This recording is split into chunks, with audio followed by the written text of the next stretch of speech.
Welcome back to New to Medical Device Sales. I am your host, Jacob McLaughlin, and today I am bringing you guys a special guest, somebody I've been wanting to get on the podcast for a while because I know she's going to be able to help a lot of people. The guest we have coming today was a nurse.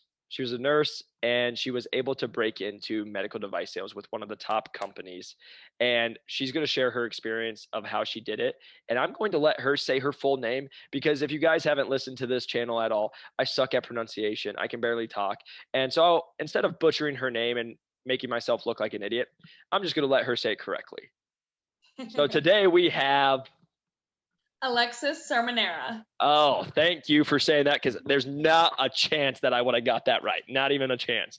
But Alexis, thank you so much for taking time out of your day to join us and be able to share your experience. Absolutely. Thank you for having me. Yeah. So we've been talking, we talked a little bit off air, but Alexis reached out to me a while back and she was like, "Hey, I'm ready to break into medical device sales." She was a nurse and it's been fun to see her journey of because what you're hearing her story, she works, you guys. She knows how to grind. I knew she was going to break in and she was able to do it very quickly. And so we'll talk and dive into that today. So that's going to be a lot of fun, but I'm just excited for the gyms that she's going to drop. So please, I already know this is going to be one that you guys are going to want to rewatch. So just be ready, have your notes, get ready. And Alexis, kind of tell us about yourself, who you are, kind of your background and all that good stuff. Yeah, so I'm originally from Pittsburgh, Pennsylvania. I moved to Austin, Texas in April of 2018. I had already been a nurse for about a year already. I was working on a stroke neurology floor. So it was really easy for me to get a job here in Austin. I had, a years of experience. So I just, I started to apply to some jobs after I kind of had an idea of what Austin, Texas was like. Moved here. Worked at a hospital for almost 2 years. I did trauma med surg, and then I transitioned to an oncology bone marrow transplant floor. Ended up leaving that floor and moved to a different hospital. I worked at Del Seaton for about another 2 years, and I worked on a neuro-oncology floor. Got some experience there, and during that time, I was starting to get in a point of my career where I was trying to figure out my next steps. I knew ICU was not a move for me. I, had spoke to people about ICU. It just didn't really seem like it was my thing. And I also knew I had never really wanted to be a nurse practitioner. A lot of nurses go to school to become an RN and they always know like, okay, yeah, I'm not going to do bedside forever. I'm going to eventually transition to a nurse practitioner. That was just never something I ever viewed myself as. So as I, kind of lived here in Austin, I made a lot more friends and I, would speak to them about my career and what I was doing in life. And I met a friend one day who has been in medical sales for 15 years and he's been with Medtronic for quite some time now. And he kind of brought the idea to me. He was like, "You would be amazing at medical sales." And I really had no idea I even had that opportunity or possibility to ever get into that. So, as he talked to me about it, I was like astonished, like at how much of a good fit and how I felt like I was like, oh my gosh, this is something I truly want to do. So I fixed up my resume. It took me about 2 months to get my resume fixed up. And then I was finally able to get my name out there and start networking and get my resume out there to really jump on that journey. I love that. And it's cool just to hear your journey, right? Like, again, you didn't do just one thing. You were going through it, and then it was kind of like, what's the next? And again, this is where I always laugh. I always smile. We always say networking is key to breaking in. I had a very similar experience where I was like, what's the next spot for me? Somebody that I used to know, they knew medical device sales. They said, "Hey, I think you'd be good at it. You should check it." And that's when I started doing the deep dive. But even for you, having someone who had that much experience, be able to really tell you the ins and the outs and what lifestyle you could have is super cool just to be able to, one of the friends that you made to tell you about this industry. Yeah, definitely. Yeah. So I love that. So you were a nurse and you got to a point like, okay, hey, I'm going to start looking at the different things. Kind of tell us about that journey of like, working, being a nurse. Like, cause when we talked, you were still taking on extra shifts and doing all that. And we're calling late at night because, you work, you're not afraid of working. And again, just tell us about kind of that journey of you being a nurse and, okay, I'm going to make this transition to medical device sales. Yeah. So, as a nurse, even becoming a nurse, I didn't know what specialty I wanted to get into. I really more so had a better idea of, once I got more experience as a nurse, I really truly found out that I really liked the oncology side of things. So I was very much so, passionate about the oncology side of nursing. And then, as a nurse, as you get more experience, you get more comfortable with the job. And I was working 4 to 5 12-hour shifts a week because that's truly the only way you can make any sort of decent money as a nurse. I'm 29 years old and I want to have fun and I want to be able to enjoy it, like especially living in Austin, Texas. There's so many different things going on. Got to pay to live here, but then I also wanted to enjoy, living here. So in order to do that, I had to, really grind, and I was working 4 to 5 12-hour shifts, and that was my way of making money. And as things progressed in my career, and we went through the whole pandemic, I was just starting to realize, I can be the best nurse out there. And I truly, I made sure that I was one of the best nurses. I didn't want to go to work and go through the motions. Like, I truly went above and beyond for my patients, down to the point where I would take my homeless patients' clothes and hand wash them for them, just because like they'd been, their their clothes were disgusting. And just the little things that I could do for my patients, especially my oncology ones.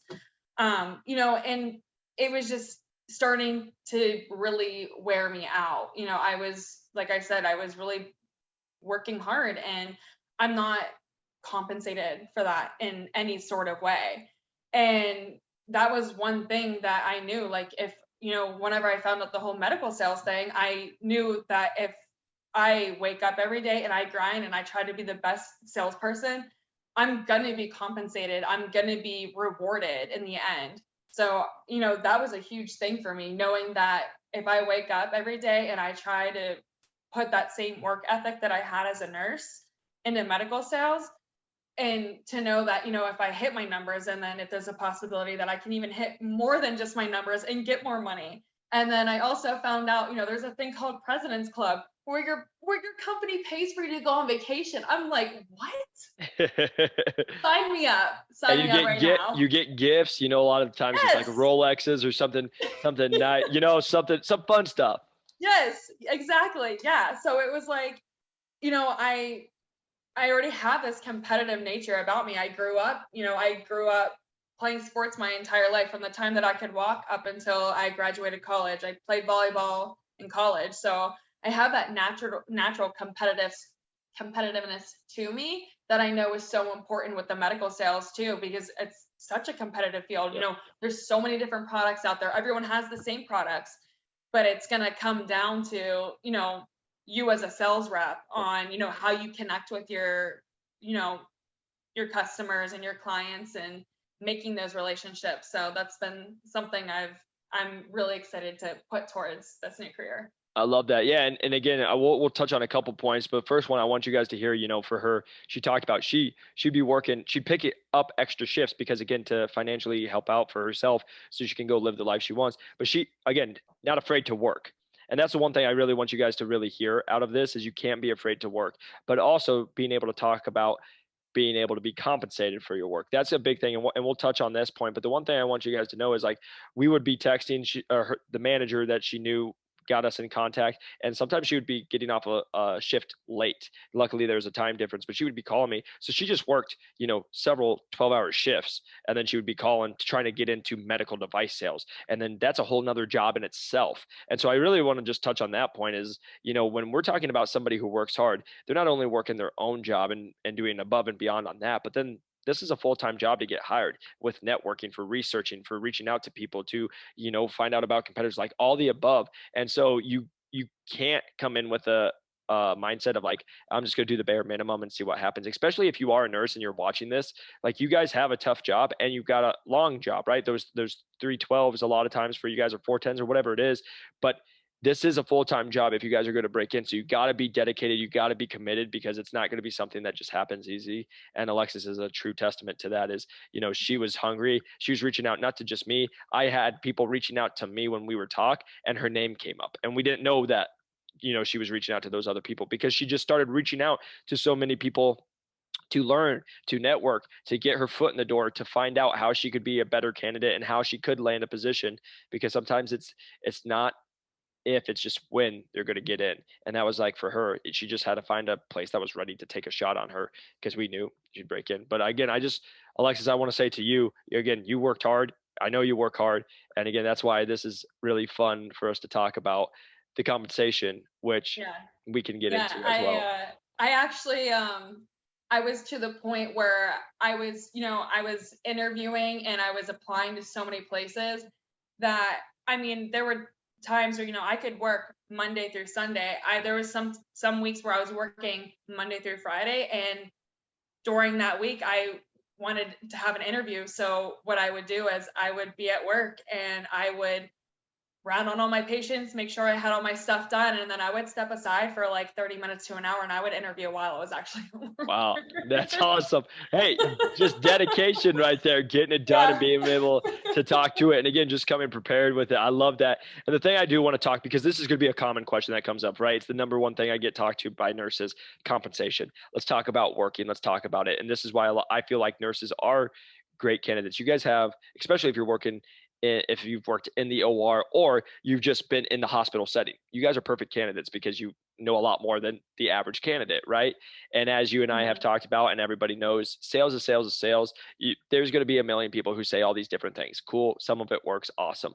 At the end of the day, people want to buy from people they like. And if you can just show up, work hard, and just follow through on what you're going to say and make people feel good, things probably will turn your way out, or turn out good for you. But talking about compensation as a nurse, right, to Mhm. medical device sales, right? You go from trading your time for money to not trading your time for money, having a base, and then, like you said, you can do an overage, and you can really make, like, on some people's overages, they're making more than what nurses make in a year. And the thing I do just want to put as a disclaimer, I know that can trigger people. I know that can Mhm. make people super mad. I get it all the time on the TikTok and get told how big of a piece of crap I am and all the good stuff because of it. But my talk is, if you guys are listening to this, if you are a nurse and this is, you have the opportunity to do that too. And that's my biggest point is, I have the talks with my scrub techs and nurses. Sometimes they don't like to see me, and they'll make under breath comments to me, and that's okay. But in the same respect, you know what I say back to them? You're a perfect candidate. You could do this too. Right. But they don't want to do some of the stuff that we have to do. Oh, the number one thing I always love is, I'm not a salesperson. What does that mean?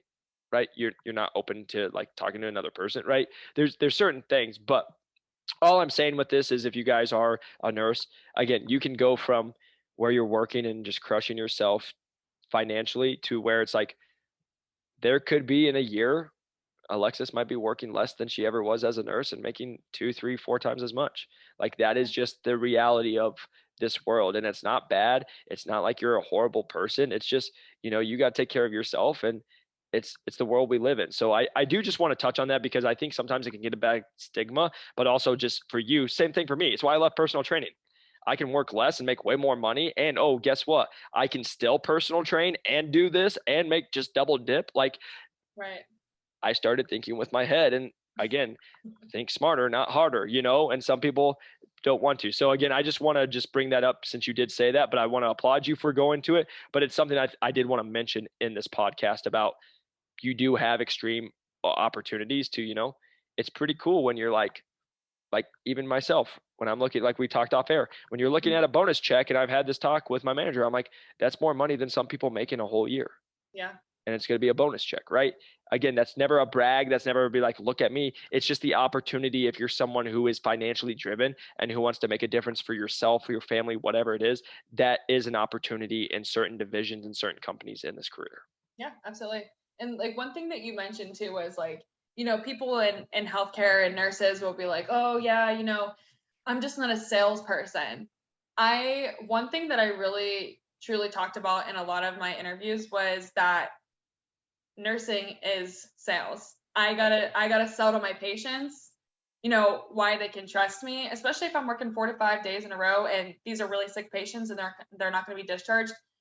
You're going to have a pretty hard time in those 4 to 5 days that you're working if your patients don't trust you, and if you don't get along with them, then it's going to be a harder time for you. So I mean, I got to sell to my patients. I got to sell why I'm a good nurse, and then also with the doctors too. Like, if you're needing something from a doctor, you got to sell to them what you need, and you got to advocate for your patients. So I tell people, it's sales. It is. I It's just love a it. different way. And I love that you said that, because I tell everybody it's not your experience, it's how you relate your experience.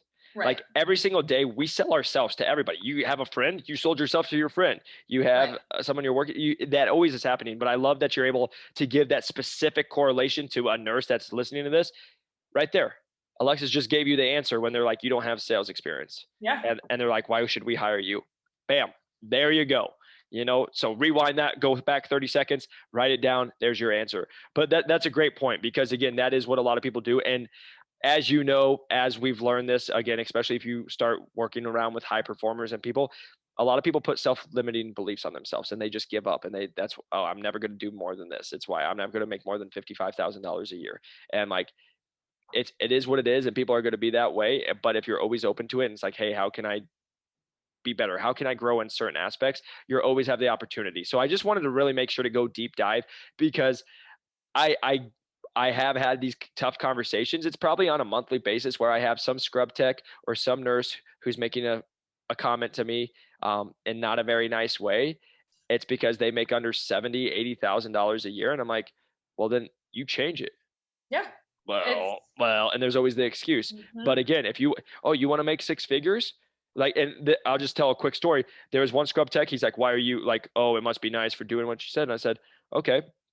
Yesterday at 6 a.m., I got on a plane.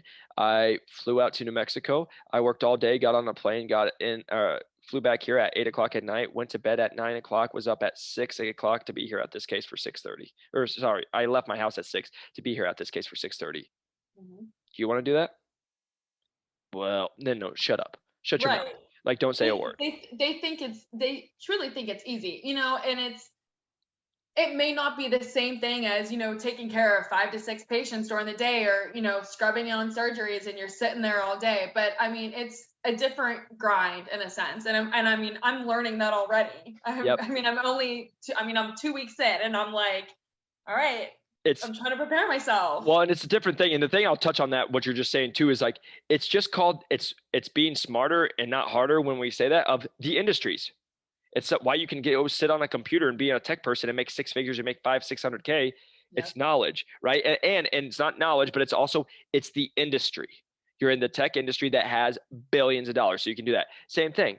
There's different parts of healthcare, but you can either be the person who's the worker working in healthcare, or you can be the person who's selling to the hospitals that need the equipment that they're going to use no matter what. And you can be a part of that. That's just going to be a bigger, because if you're producing this much money, you get a percentage of that. Bam, sham, thank you, ma'am. And now, okay, you're making way more than you were as a nurse, and eventually you might be working less. So again, I could go on this tangent forever. I just really want people to understand that if you are a nurse, you are watching this, it is the opportunity, and you're the one who's responsible for it, nobody else. And if you decide that medical device sales reps are pieces of crap and they're horrible human beings and they make too much money, that's on you, and that's a belief I can never change. But I do want to say that because it's something I face every single day. Honestly, everyone in healthcare is a little bitter, and I think that, and I mean, for every right. But I mean, like you said, like, if you want to make the change, like, just do it. Like, you can't sit around and just think, oh, I wish I could do this, or I wish I could do that. Like, you have to wake up and you have to put in the effort every single day in order to get there. 100%. So again, okay, we got through me venting for a while, and now we're going into, okay, so you worked hard, you reached out, you did that. Now kind of tell us, what did that interview process kind of look for you? Did you get the first job that you interviewed for? How many did you go through? I always tell people, I think I can't remember. I went through so many, but I think it was like 12 or 14 companies I was interviewing for before I actually got the offers. What did that Yeah. kind of look like for you during that interview process? Yeah, it was stressful and it was tiresome. One company that I was interviewing with had me fill out a page of questions. There was 9 questions, and this was the second part of the interview process. The first one was just like a Zoom call, getting to know me and talking to see if I was qualified, if I felt like I felt like I was fit for the position. I had to answer, and it wasn't just like 9, like questions in regards to work. It was like philosophical things like what quote or like what movie, like how would this relate to your life?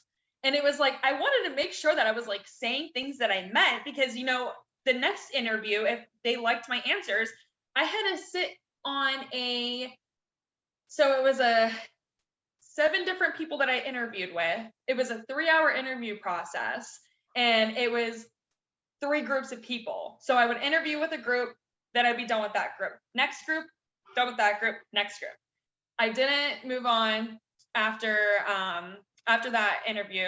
I didn't move on with them. I actually was interviewing with a couple different ones through Medtronic, and it was just a lot of conversations, and it was a lot of. I even had like multiple conversations with one person, like the hiring manager. I had multiple conversations with him, and it was I was getting grilled and I was sweating. Yeah. And then the job that I just recently got with DeRoyal, it truly is like you talk about all the time. It is all about networking, and I encourage all, if there's nurses out there that are wanting to get into medical sales and say, the people that are coming onto the floor to do in-servicing on whatever it is. We on my floor, we recently had an in-service on back braces, and then we got new IV kits. So it was just, these reps come onto the floor, and what I did was, that whole week I was there Monday, Tuesday, Wednesday, Thursday, Friday, and they were doing in-services on the braces that we were just recently getting. And the last day, I was like, the whole week, I was like, I should just ask if they're hiring. And I was like, and then I was just like, I don't like, they're not going to hire me. I was just like this mind game. And I was like, you know what? Screw it. I'm going to ask. So the last day I was sitting there, the girl was, had finished up. We were just chit chatting. And I was like, hey, are you guys by chance hiring? And she was like, yeah, actually, I'm leaving. I'm pregnant. I'm having a baby soon. And they literally had just posted the job on their website literally the day before. So she was like, girl, like take down my information. She gave me the hiring manager's information. So, she kind of put my name out there. I reached out to the hiring manager and I didn't hear back from him. So I sent him another email. Finally heard back from him, and I'm so glad that I emailed him more than once because every email that I was sending him was going to his junk mail. Yep.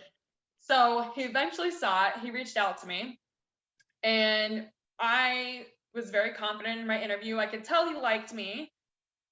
Found out a couple days later, he was like, hey, unfortunately, we're not going to move forward with you.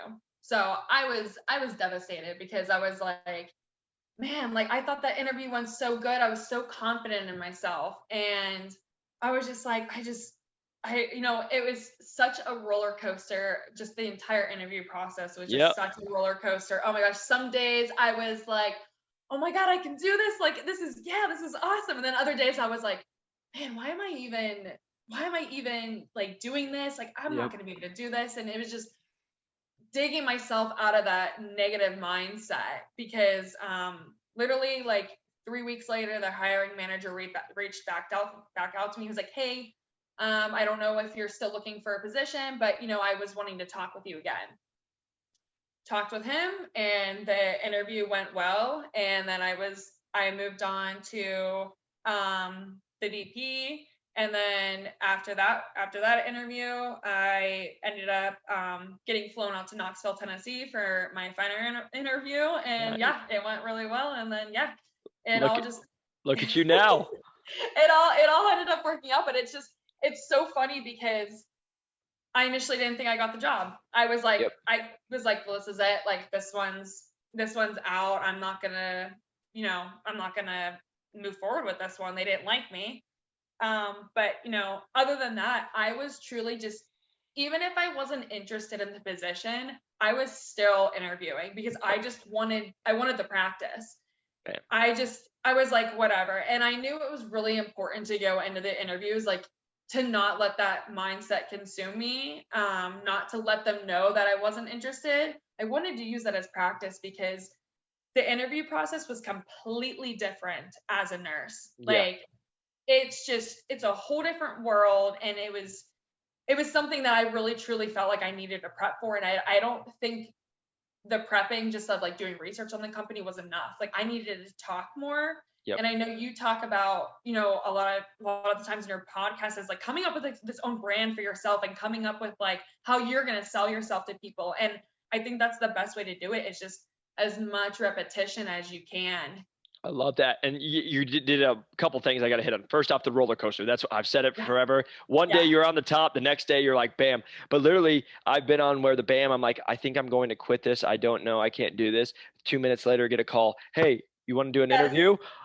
Like calling everybody, dancing in the house, right? Like it is a roller coaster. And then again, 2 days later, hey, we went with someone else. Oh my God, like over again, right? So there is Yeah. that. So I do want to say that. Number two, like you said, interviewing with everybody, because two things. One, Yes. even if you know you're not going to interview with it, it's like watching game film. I always bring it back to sports, right? You're probably going to get asked certain questions that are good for you to know. A lot of them are very similar, but even if it's not, hey, well, now you just got asked a question you've never even thought of. You had to answer it. You had to go, you're going to leave, you're going to critique yourself. And guess what? You're going to Yes. be better off for the next time if someone did ask you that or help you format an answer. So that's why it's super important. And then also I want to touch on that is too, there can be times you are like, I'm never going to work for this company. I'm going to go through the interview process. And then they wow you. You're like, wow, this is Yeah. actually a great company. This could be something, right? So I always just encourage everybody to take it because you never know what's going to happen with it. But worst case scenario, you get way better practice so you can land the one you're going to. Because like I've said on here on the podcast a lot, it's very rare you're going to land the first one you ever do just because you don't know the process. It's not like we've talked about. It's not like it's one interview like every other job. Oh, one interview, we like you, you're hired. No, it's going to be 7 to 10 to 5, whatever. It could be 3 days, it could be, or 3 weeks, it could be 6 months. Like you don't know what it is and you just aren't going to understand the process until you do it. So I want to just state that. And then just very similar to you, Alexis, like, so one of my companies that I got one of my job offers for, I got a call and the hiring manager was like, "Hey, you're the best candidate we have on here, but I can't get over the fact that you don't have sales experience. So because of that, we're going with someone else that had worked at Yelp at the time. Which, if you guys know about Yelp, no trash talk to them. You're just doing phone calls though, so they don't know how about the relationships. As I was a personal trainer, just like you're a nurse. We have to be Mhm. able to create relationships, right? And the reason I'm saying this is what happened was 3 weeks later, I get a call. Hey, do you still want the job? Yeah, I'm still interested. Okay, the guy we took up to the VP, he got asked the question, how are you going to create relationships with people? And the guy couldn't answer it. So the VP vetoed him, didn't allow Wow. him to get hired. And because of that, I was the next person in line that they knew, and I was getting offered the job. All I had to do was I accepted it if it was a field ride, and then I had the job. And so again, the reason I'm saying that is same thing for you. Never count yourself out because you don't know. Again, even with the process I've gone through, like that person might go you're going through might not be their top choice. So they might get offered the job, they might not take it. They might be going somewhere else, right? Because like I Yeah. said, I interviewed, I got 4 job offers. I only could take one, Mhm. right? That means 3 other people got hired in the same stuff that I was trying to get hired in. So that's my little notes on that as well as don't just give up. Like just because it doesn't work out the first time, still stay in contact because you don't Yeah. know it because we say this all the time too, especially you see it in the orthopedics world or whatever it is, people do get hired. And in 3 months, they're like, oh my gosh, this is too much. They let it consume them. And instead of pushing Right. through to where they would be good after 6 months, because you're not going to know anything in 3 months, that Right. they just quit. And Yeah. then now they got to fill that position again. And if you were the top candidate or you're someone who's stuck out in their mind, you're getting a call. Yeah. Absolutely. And if there's one thing that I could like, tell people like during their interview process is I actually spoke to so my hiring manager flew in to Austin last week to kind of get me onboarded and help me. And we would go to dinner and we would, get to talk more and get to know each other. And I asked him, I said, what were the interview candidates like that I was going against? And I was blown away at the fact that I was going against a guy who was, in the game for a long time, had a lot of sales experience, and I didn't compare to in that sense. But he didn't send up any follow-up emails after his interviews. Every single time I talked to someone, I always made sure either within the next couple of hours or in that next morning, I was sending an email saying thank you for your time. Yep. And I would try to pick out one thing from the interview that kind of like truly meant something to me, or made me excited about the job, or something that was like, I felt was, worthy. I would talk about something like that and just say thank you for your time. And my manager said, he was like, you know, we really liked this guy and we wanted to move forward with him, but we couldn't get a hold of him. He wasn't responding, and we interviewed him and then didn't hear back from him. So it was like, well, are you not excited about Yeah. this? Are you not really that interested? Why would we want to hire somebody that isn't showing interest? And While you're trying to hire them, wait till you have them yeah, on the job. yes, yeah. So, it was just crazy because I would,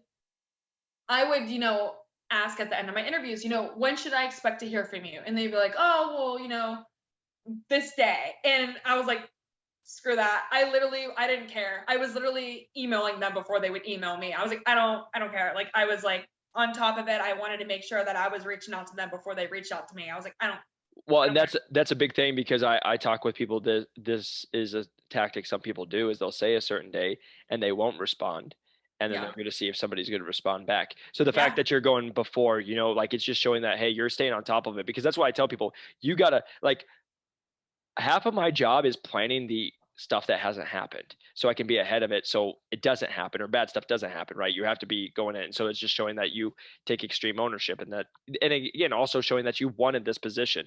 And that's the Yeah. biggest thing is like when I talk to people, sometimes you don't have the sales experience, sometimes you don't have this stuff, but guess what? If you're showing that you want this, and one of my comments I joke around with is I said this to my manager, not during the interview, but like, I'm like, I'm working right now and I don't make nearly as much as I would if I worked for you. You don't think that you throw me more money that I was like, you haven't even seen me started. I'm already working, 12, 15-hour Right. days. Like you haven't even seen anything yet now that I have the opportunity to like financially change my life. Yeah. So yeah, no, again, well, congratulations. That is amazing. Now I have to ask, so the viewers are going to be like, Alexis, what can I do? What is the one thing that you say? So what tips or advice would you give to people trying to break into medical device sales, whether they have sales experience, they don't have sales experience, whether they are a nurse? What would your tips be for them to be able to break into medical device sales from your experience? The biggest thing is networking, honestly. Like, there was so much value to that. Like I said, like if you see one of the reps coming on your floor, or just, if you're out in a social setting and you hear somebody say they're in medical sales, like just talk to that person, say, what's your company like, or anything like that.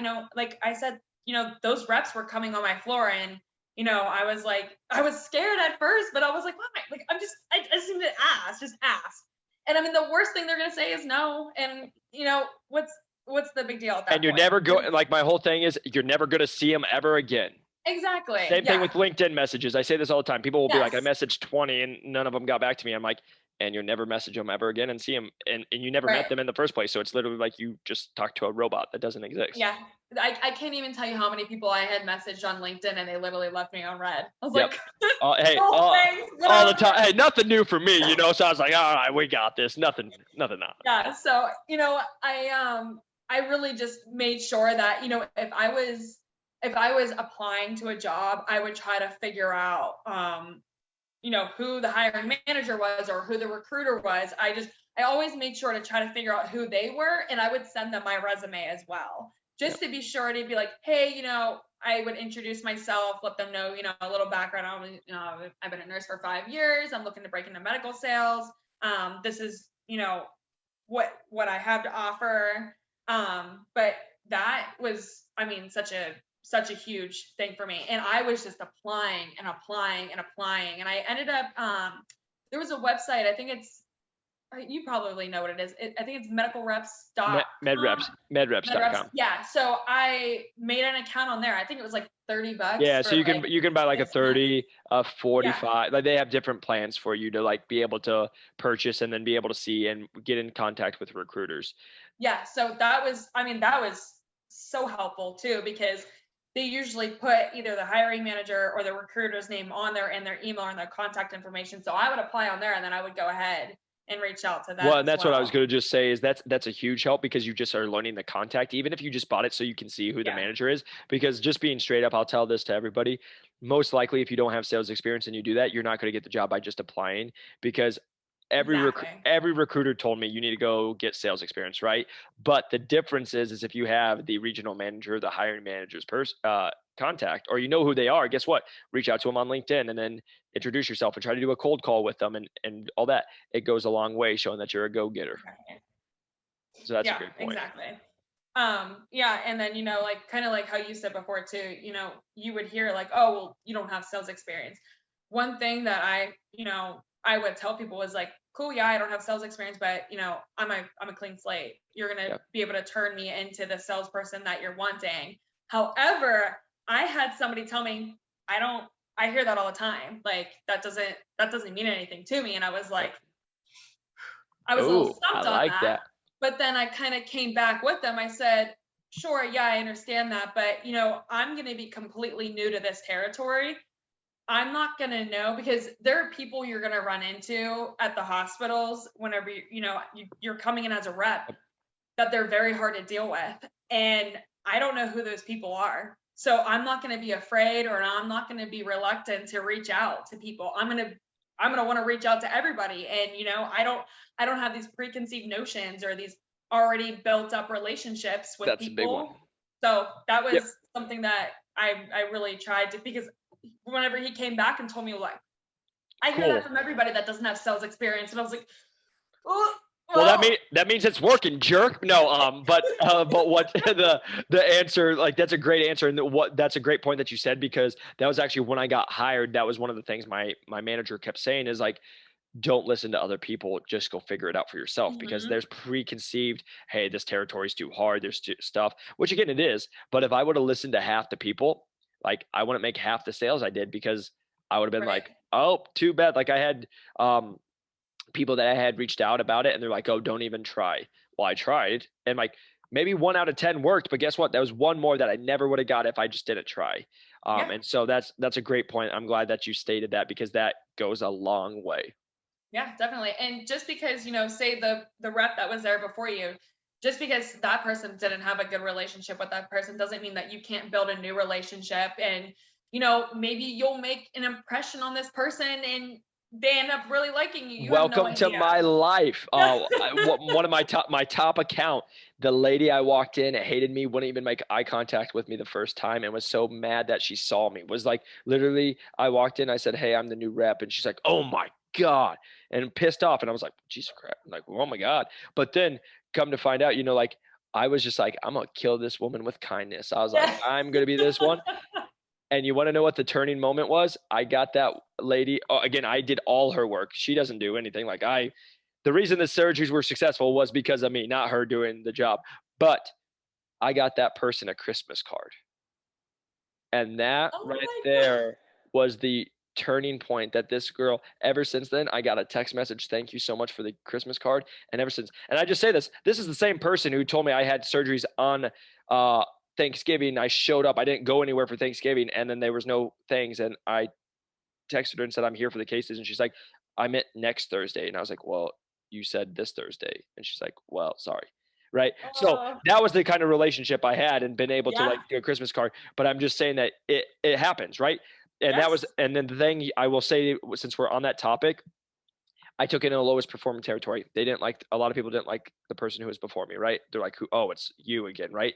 And you have to be like, I'm not that rep. I'm Right. I'm Jacob. Like, Yeah. I have a dog. I like to hike. Like, I can be funny sometimes, right? Like but you make yourself a human being to them and be Yeah. like, hey, I'm sorry you had a bad experience. I'm not that person. I can't change that today, but all I can ask is you give me a shot, and over time, I'm going to prove it to you. Right. And by doing that, that's where I've had success. So it's a great point that you stated that, because you're 100% right. Yeah. I love it. I love it. Well, again, Alexis, first off, thank you so much for taking time to be with us. Again, I can't tell you how much I appreciate it. I know this is going to help a lot of people, a lot of nurses that are going to listen to this. Excited for you guys to all get this. Do you have any social media that you want to share that people can reach out to you if they would like to? Yeah, you can. You guys, if you guys want to reach out to me on Instagram, my Instagram handle is Lex underscore my last name Cerminara, Cerminara to spell it, because I know nobody's gonna know how to spell it. And then I'm also on LinkedIn too, and I'm under there as Alexis Cerminara, and you'll be able to find me under the Royal category. I love it. I love it. And like we say on every podcast, for the love of God, do not be a creep show. Do not send weird messages. I do not condone those kind of actions here on this podcast. Also, with it, just you guys, she's busy. She just started. Like, even if you guys are a nurse, I respect it, but you guys got to come prepared. You guys, because if you want the most out of the conversation with Alexis, you got to come prepared, because otherwise, if it's like, what do you do? Like, what is this? Guess what? You listen to this podcast, but she can help you in your situation if you are a nurse, right? Because she's lived it. But if you don't come with good questions, it's a waste of time. And I tell people, and I'm telling her right now, if the first question they ask is who you work for, you get off the phone with them in 2 minutes, because that shows that somebody doesn't take 10 seconds to get on LinkedIn on their phone to look you up and be prepared. And if you're not going to do that, you're not going to do a lot of things you're not just not going to get hired, because you're not going to be successful, because you can't just wing stuff in in this industry. So please, if you guys are going to reach out to Alexis, come prepared, have questions, because it's not only going to be beneficial for you, but it's going to be beneficial for her, because she can help you if you guys are prepared. If you guys are just calling to talk, she's too busy for that. She's in a new industry. And again, we just don't have time to have chats. I don't need any more friends. She probably doesn't need any more friends. Like, we have life. So please, when you guys do reach out to people, come prepared, know what you want to get so people can help you, but you make the most out of the time, and also you can impress people. But again, Alexis, thank you so much for taking time. I know it's late, so appreciate you staying up and being able to be with us on the podcast. Yeah, absolutely. I hope I can help, even if it's just one nurse out there. Like, I truly, like, I still remember what it's like. I was still a nurse, 2 weeks ago. So I know that struggle, and I know that feeling of feeling stuck and just not really knowing, what to do or where to go. Even if somebody out there isn't even sure if medical sales is right for them, I truly, I want to be able to help everybody. So I hope, some people do reach out and, ask all the questions they want. I love it. I love it. Well, you guys, if you're watching on YouTube, please press that like and subscribe button. If you guys are listening on the podcast, a 5-star review really helps us grow this channel so we can help other people learn about this great industry. If you guys are interested in getting a 30, 60, 90-day plan, which you will need when you guys are going through the interview process, you guys can go to newtomedicaldevicesales.com. Link is in the description, where you guys can put it in. It will send you a free one that you guys can use as a template, as well as add you guys to our email list, where we send out weekly emails to help you guys learn about breaking into medical device sales as blogs and beneficial posts. If you guys would like to, please reach out to me. LinkedIn, Jacob McLaughlin, as well as New to Medical Device Sales on every other channel, TikTok, Instagram, YouTube, everything. So please feel free to reach out. But I always appreciate you guys. Thanks for being a part of this podcast and being a part with us. And we'll see you on the next one. Peace.